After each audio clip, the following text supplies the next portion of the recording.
Well, good afternoon. It's truly a pleasure to be here. How about another hand for our president, Mary Ellen? And also a very special thanks and a hand to all of the members of the team in putting this conference together. What a great job just to work on the logistics and get notices out and make sure that people like me are at the right place at the right time. How about a hand for them as well?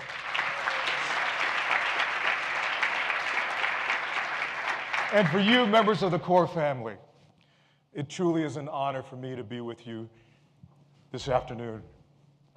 I have three very quick missions that I hope to accomplish. One is to reinforce what you saw in the video about our corporate DNA. Who came before us? Why? Some presidential voices on the Democratic side and the Republican side that really led a voice to our movement. I'm going to share with you some personal experiences of what it was like to go from YCC to the director's office, and then provide some perspectives about what's next. How can we navigate these very challenging political times? There are silver linings, my dear friends, in this narrative. And hopefully we'll have time for questions. But the first round is going to go to this table right here. So be prepared, and hopefully you'll find meaning in what we have to share with you today. So,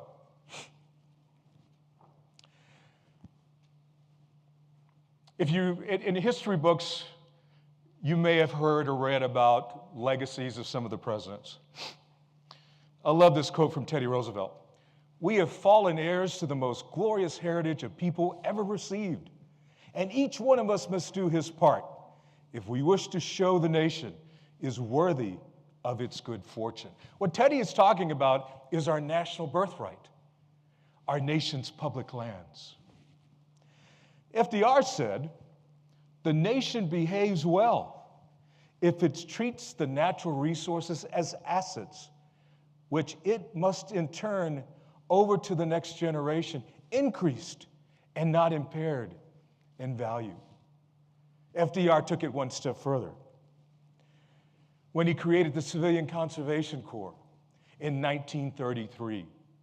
So when someone's asked you, as Corps and as Corps members, what's your lineage? Where'd you come from? Now you have a better sense, hopefully. You go back to 1933, and over 90 years of history is in your DNA.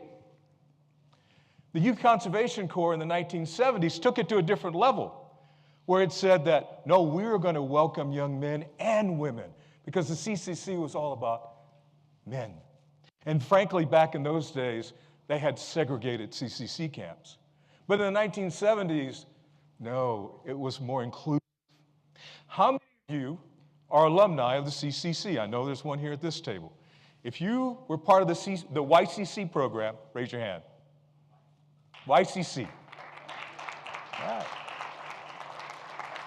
Because frankly, back in the day, baby boomers, as Leslie and I were, if you had a dream about working in the Forest Service, the Fish and Wildlife Service, and National Park Service, more than likely you started in the YCC.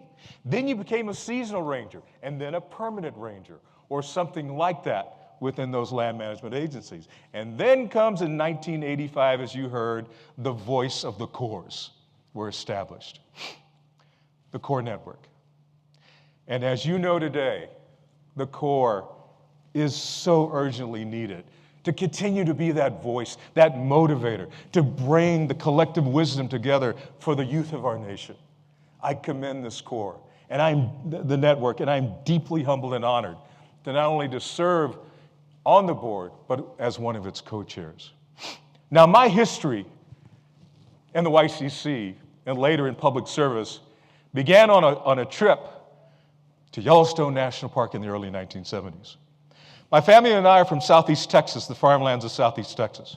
We're not a family rich in wealth, but we're rich in faith, in family, and country. One day our parents said, we're going to make a trip to Yellowstone. We're like, we're going where?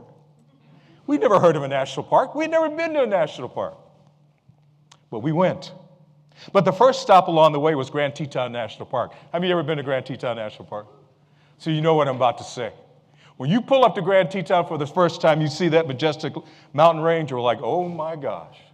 And then when you see this American Serengeti of bison and elk and moose roaming freely.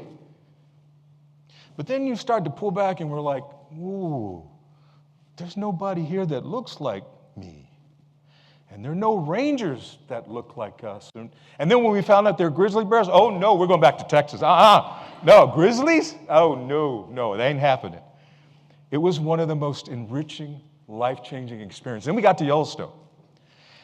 And we get to Old Faithful, and I see this ranger getting ready to go on backcountry patrol. He had his pistol, he had a Winchester rifle, and I remember looking at my dad, and I remember saying, Dad, I don't know what this guy does, but he gets paid to be here, and he gets paid to do this?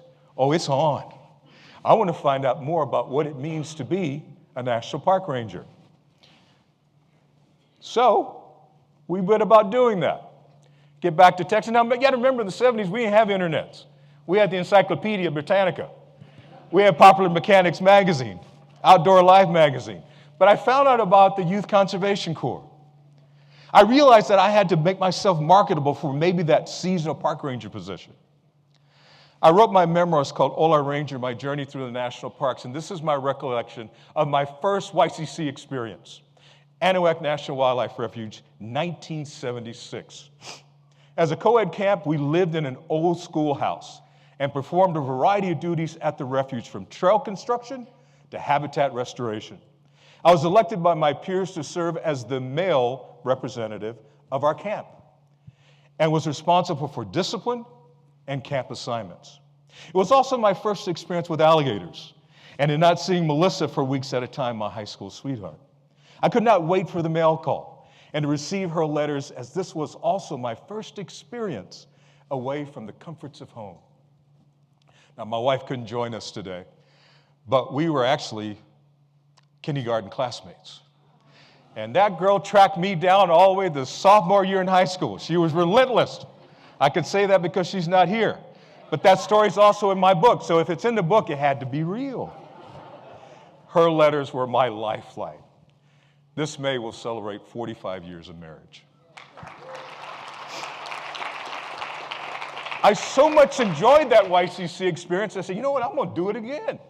So in 1977, this time of the U.S. Forest Service at Caddo National Grasslands, an all-male residential camp, I was making a whopping $2.60 per hour. Let me reinforce that. $2.60 an hour. Back in the 70s, that was good money. That was good. That was candy money. That was good. We performed a number of conservation projects, from trail construction and rehabilitation to removing old barbed wire fence from fence lines.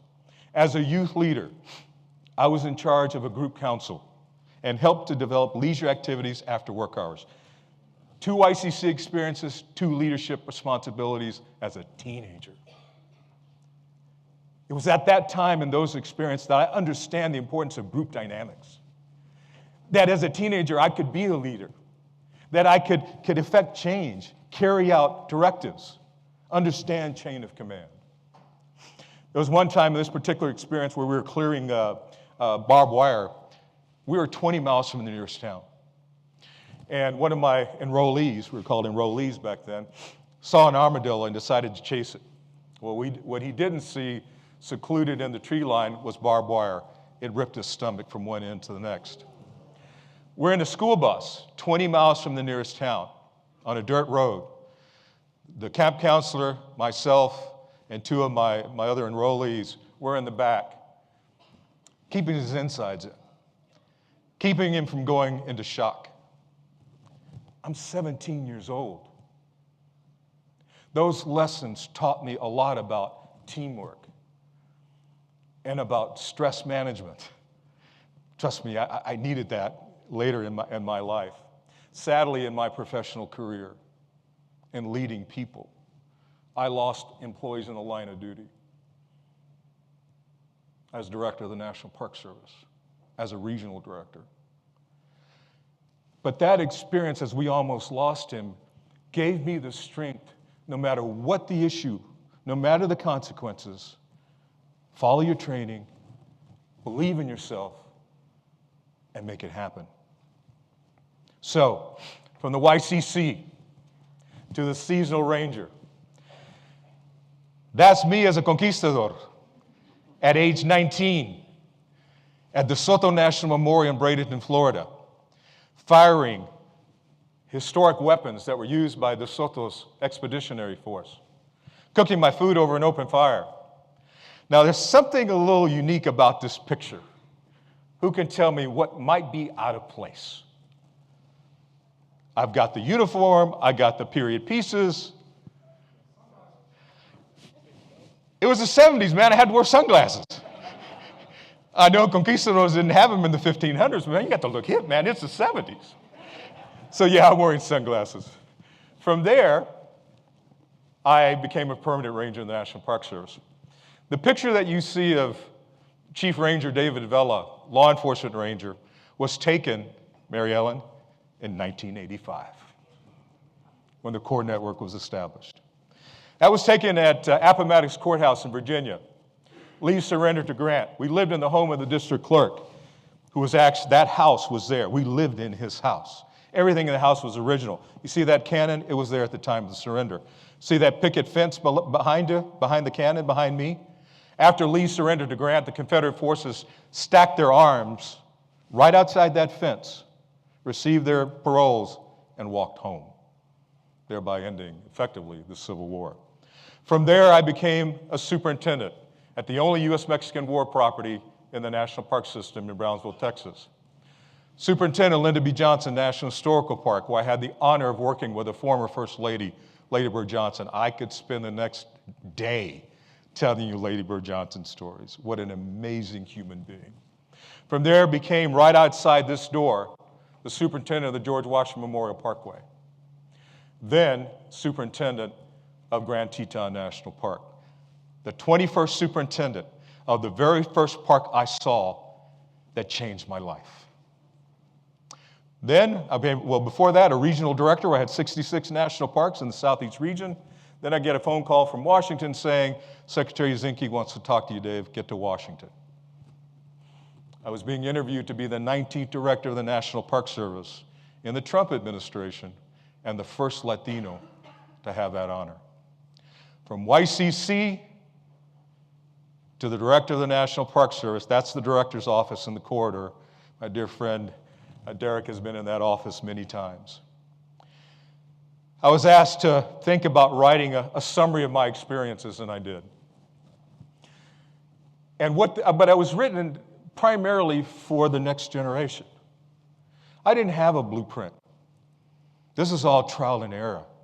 I had the love and support of my family and of my spouse,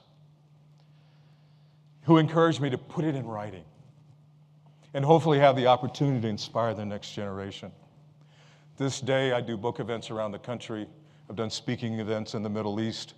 And for me, it's the opportunity to give back to the next generation and hopefully influence their decision-making, just like our generation, Leslie, as baby boomers, we helped to end a war in the 70s.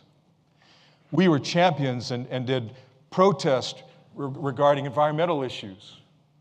Your generation has that same opportunity to do that and much, much more. These are just personal stories that belong to me that I now share with our 8 grandkids. I got the United Nations in my house. I got Anglo grandkids, I got Black grandkids, I got Latino grandkids. All one family that also share in these experiences and are visiting national parks themselves. It's also helpful to have Grandpa go along the way, kind of explain things. So it's about passing it on to my own family, let alone to the next generation. Just a couple of quick stories about what it was like being director of the Park Service. I remember when I was first asked, and I went through the Senate confirmation process, I had a senator that asked me point blank, Dave, why do you want to work for this president? I gave a simple response, an honest response. Senator, with all due respect, he's the first president to ask me to do so. If Barack would have asked me, If W would have asked me, my response would have been, yes, sir, when do you want me to report? In this case, it was Donald Trump. My parents gave me some great advice that served me well. I also had a 10-year absence. I worked as a federal agent. I worked for a member of Congress. I ran a state law enforcement agency for the Attorney General of Texas, and I held local political office. My dad taught me something that served me so well, and I think it's very valid and true in these times we face today. Quote, son, if you can't respect the office holder, respect the office that they hold. That make sense? It's not always easy to do. I remember when I was going through my Senate confirmation hearing and got out of committee with a unanimous vote, with the exception of one senator. And the only reason why it wasn't unanimous because this particular senator never voted for a Trump nominee, ever. I understand, I get it.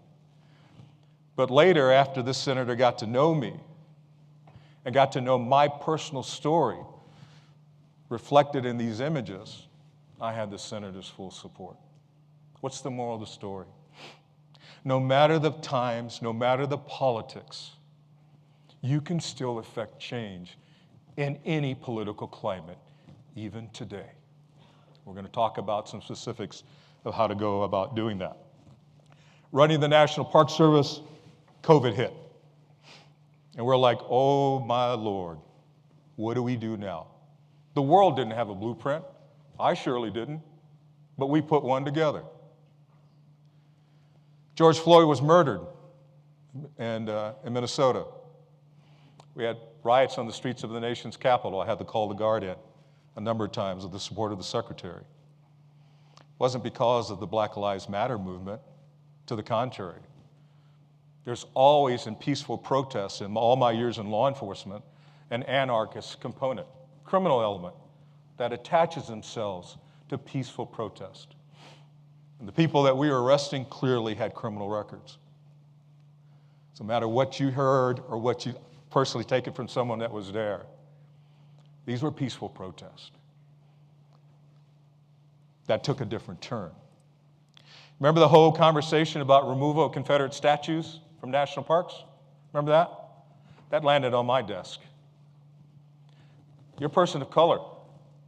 I grew up in a segregated community in the 60s.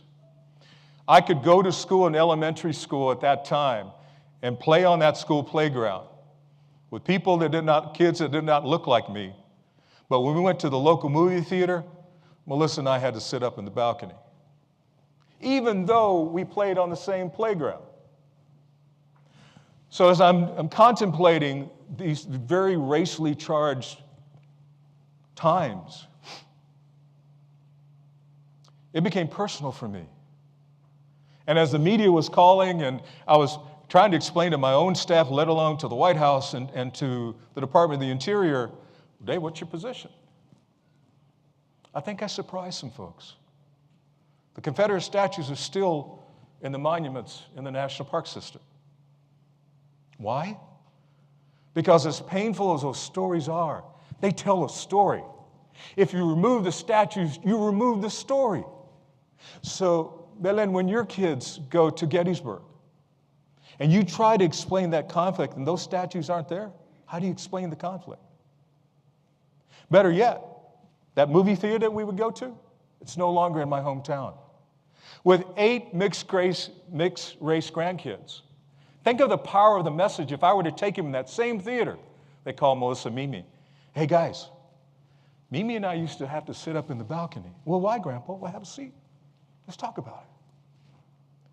These were truly painful times and emotional times. But we got through it. As a nation, we got through it.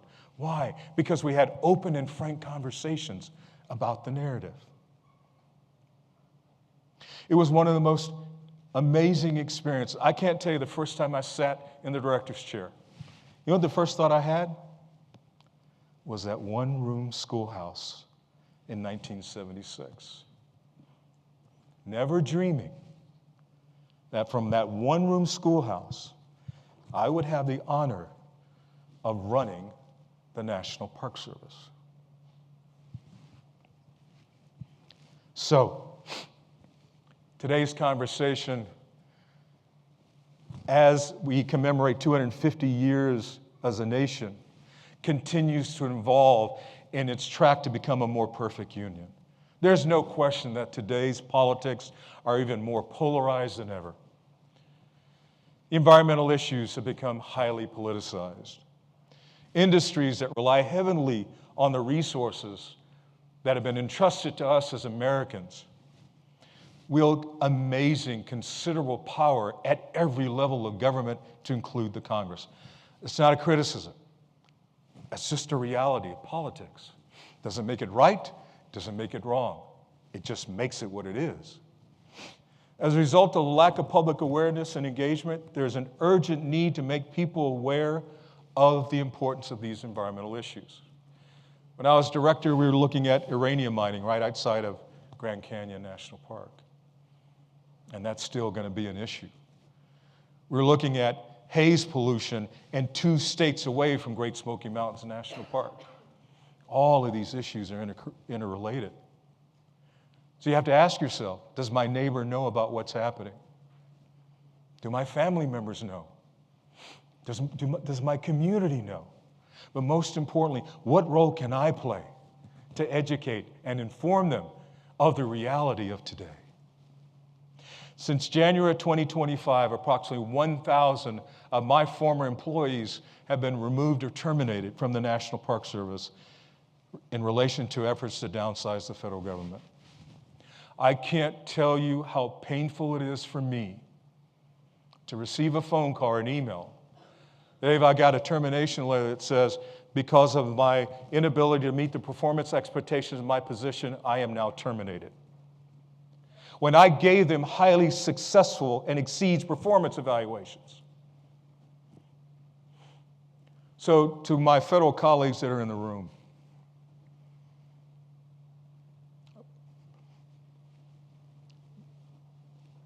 my heart goes out to you. I know the sacrifices that you are making. I know that you cannot pay a mortgage payment right now. You can't pay a car payment right now. But what I also want you to know is that there's a community behind you.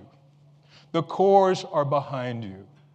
Advocacy organizations, I'm on 7 other nonprofit boards, are behind you. And the nation will come to realize the sacrifices that you have made and continue to make are worth the fight. Stay the course, and our thoughts and prayers are with you. To our core community,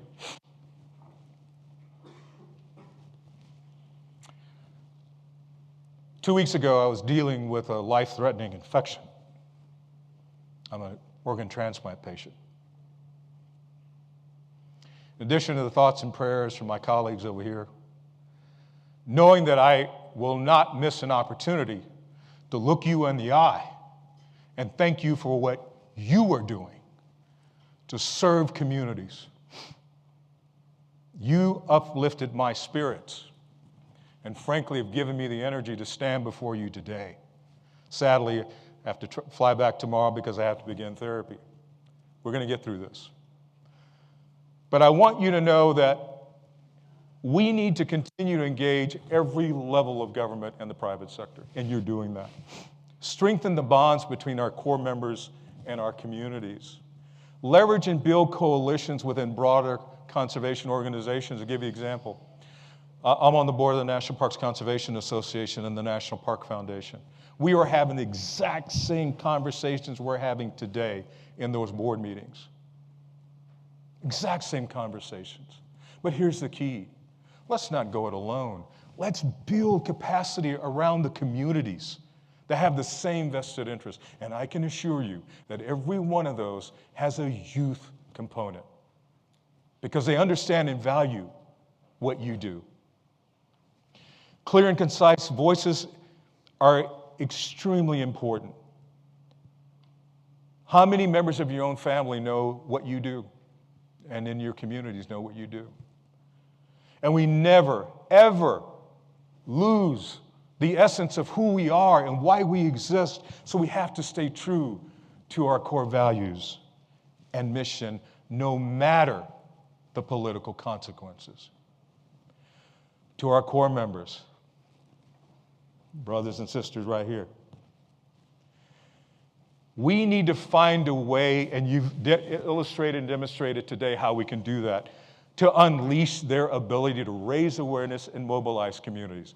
I work for one of the most powerful members of Congress who died in the line of duty on an Ethiopian mountainside in the 1980s on a fact-finding mission. I can't tell you the number of times different organizations would come in and have a conversation with Mickey Leland and me. I was his special assistant for Hispanic Affairs. They'd come in and do the same elevator speech. Okay, that's a comfort zone. But I want you to envision this.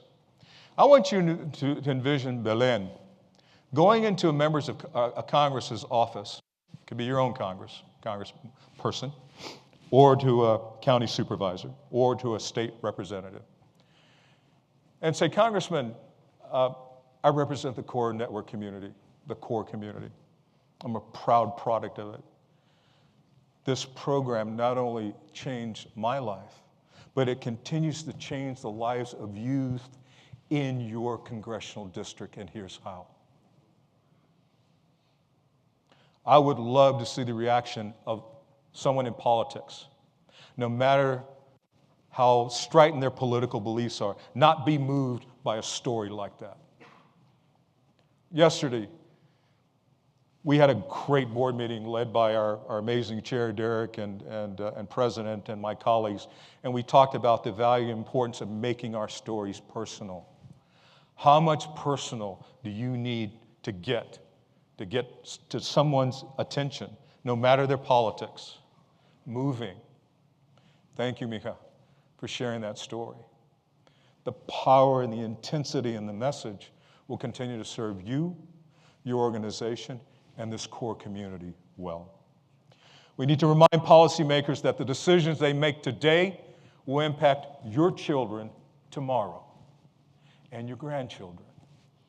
And we need to mobilize their passion, their creativity, and determination in preserving their legacy.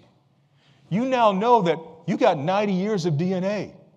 You have your own stories to leave on the landscape for future generations. So 30 years from now, they're going to hear about your stories. Just like we heard about the CCC and the YCC, AmeriCorps and other corps, your corps. They're going to hear their stories. So we need to find ways for you to leave those imprints today, because they will continue to serve the nation tomorrow. So, in closing, thank you all in this room for taking on causes greater than yourself. Seize your moment in history, as your stories are equally compelling with all of those that came before us, going back 90 years. I will be honest with you. When Derek called me a couple years ago, I think it was after my quadruple heart bypass surgery, to ask me to serve on the board, I didn't know much about the core network. And I'm a product of our profession. It pains me to say that. That's my fault. But if I didn't know, as a former director of the National Park Service, how are Americans going to know that don't know our business? So we got a lot of work to do. But I can assure you that this team has your back in the efforts to do that. I'll leave you with this and we'll go to quick questions. When cores respond, resources and communities are renewed. It's that simple. It's that important. And our nation needs you today and in the decades to come. Thank you.